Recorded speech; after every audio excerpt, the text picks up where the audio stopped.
News first channel ವೀಕ್ಷಕರಿಗೆ ಭವಿಷ್ಯ ಈ ದಿನ ಕಾರ್ಯಕ್ರಮಕ್ಕೆ ಸ್ವಾಗತ. ಮೊದಲು ಮೇಷರಾಶಿ. ಮೇಷರಾಶಿಯವರಿಗೆ ಸರ್ಕಾರದಿಂದ ಆಗತಕ್ಕಂತಹ ಕೆಲಸಗಳಾಗಲಿ ಅಥವಾ ಸರ್ಕಾರವನ್ನು ನೀವು ಯಾವುದಾದ್ರೂ ರೀತಿಯಲ್ಲಿ ಒತ್ತಡ ಹಾಕಿ ಮಾಡಿಸ್ಕೊಳ್ಳುವಂತಹ ಕೆಲಸಗಳಾಗಲಿ, ಈ ಥರದ್ದು ಇದ್ದಾಗ ಅದು ಪೂರ್ತಿ ಸ್ಥಗಿತವಾಗ್ತಕ್ಕಂತಹ ಸೂಚನೆಗಳು ಕಾಣ್ತಾ ಇದೆ. ಹಾಗಾಗಿ ಬಹಳ ಬುದ್ಧಿವಂತಿಕೆಯಲ್ಲಿ ಯಾವ ಮಾರ್ಗವನ್ನು ಅನುಸರಿಸಿ ಆ ಕೆಲಸಗಳನ್ನು ಮಾಡಿಕೊಳ್ಬೇಕು ಅದರ ಬಗ್ಗೆ ನಿಮ್ಮ ಚಿಂತನೆಗಳು ಹೆಚ್ಚಾಗಿರುತ್ತೆ ಅನ್ನುವಂಥದ್ದು ಸ್ಪಷ್ಟವಾಗುತ್ತೆ.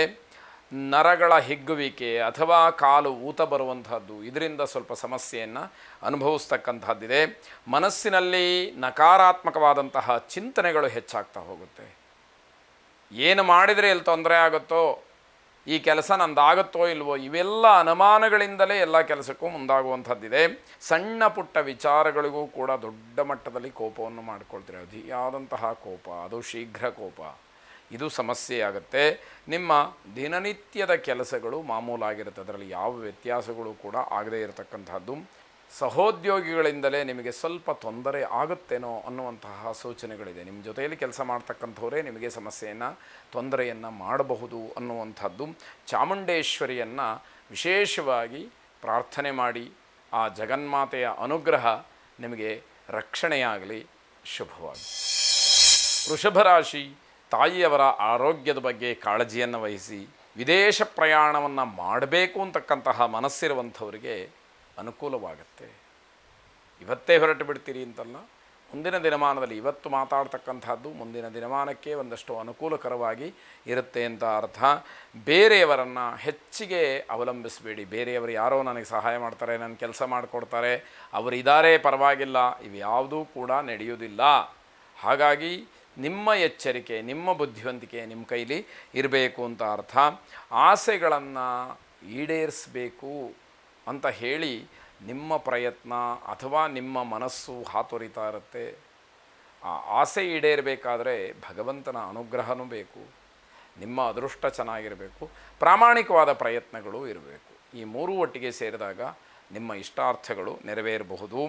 ನೀವು ಅಂದುಕೊಂಡಂತಹ ಕೆಲಸ ಆಗಲಿಲ್ಲ ಅಂತ ಹೇಳಿ ಅತಿಯಾದಂತಹ ಕೋಪ ಬರುತ್ತೆ ನಿಮಗೆ.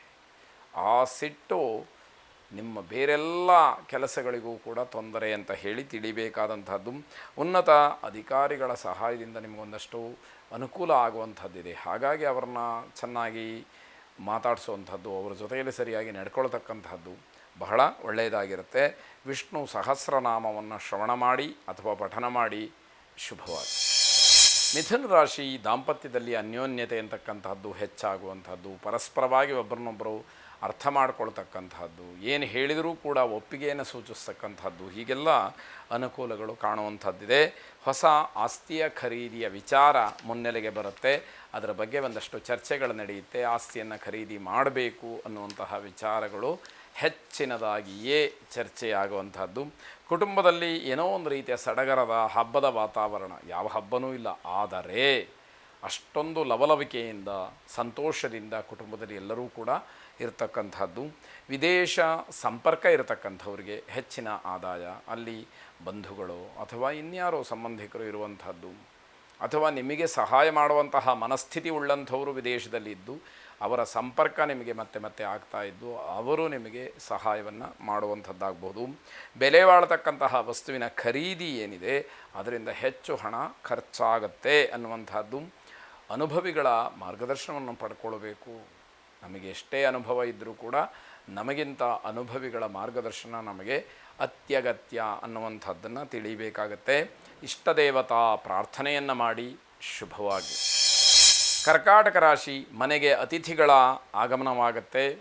ಒಂದಷ್ಟು ಸಂತೋಷ, ಮತ್ತೊಂದಷ್ಟು ಬೇಸರ, ಈ ಎಲ್ಲ ವಿಚಾರಗಳನ್ನು ಅವರ ಜೊತೆಯಲ್ಲಿ ಚರ್ಚೆ ಮಾಡ್ತೀರಿ. ನಿಮ್ಮ ಸಾಧನೆಗಳ ಬಗ್ಗೆ ಅವರ ಜೊತೆಯಲ್ಲಿ ಹೇಳ್ಕೊಳ್ತೀರಿ, ನಿಮ್ಮ ಉದ್ದೇಶಗಳ ಬಗ್ಗೆ ಅವರ ಹತ್ರ ಹೇಳ್ಕೊಳ್ತೀರಿ. ಇವೆಲ್ಲವೂ ನಡೆಯುತ್ತೆ. ಹಣದ ಲಾಭವೂ ಕೂಡ ಈ ದಿವಸ ಆಗುತ್ತೆ.